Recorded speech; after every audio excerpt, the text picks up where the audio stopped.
Do you know that God is the God of high expectation? His expectation for us is to become like Him. But that can only be possible when we are chastised, when we are corrected, when we are rebuked.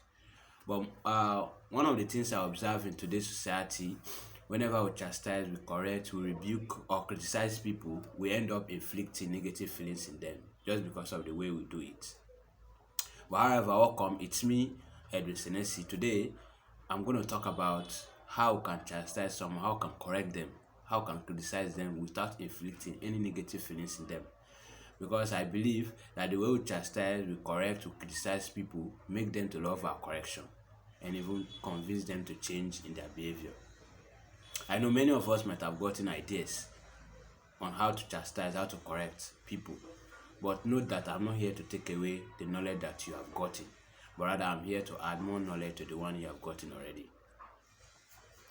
Because according to George S. Clausen in his book The Richest Man in Babylon, he said learning is of two kinds.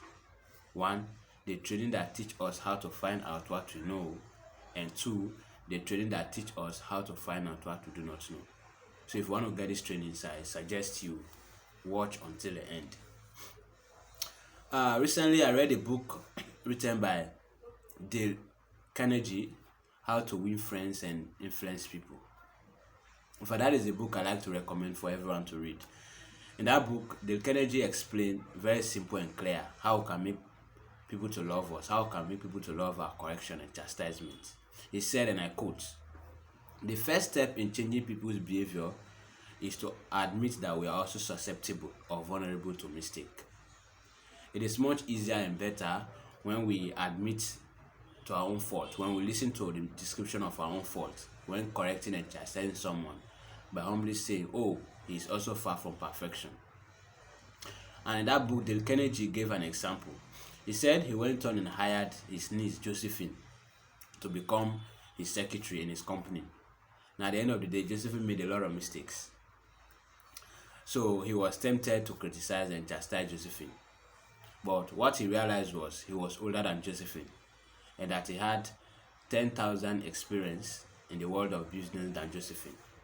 So when he approached Josephine, he told Josephine that Josephine has made a lot of mistakes. Well, goodness knows that the mistake Josephine has made is not worse than the mistakes he made when he was younger. Now, that is to say, when we admit our own faults, even when we have not corrected them, that will help to convince others to change in their behavior.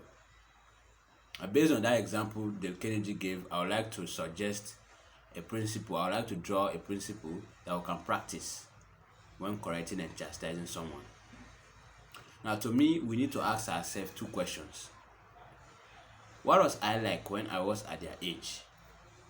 Or how will I feel and think if I'm at their level of experience? Because I know if we ask ourselves these two questions, definitely that will change our empathy. That will change the way we feel,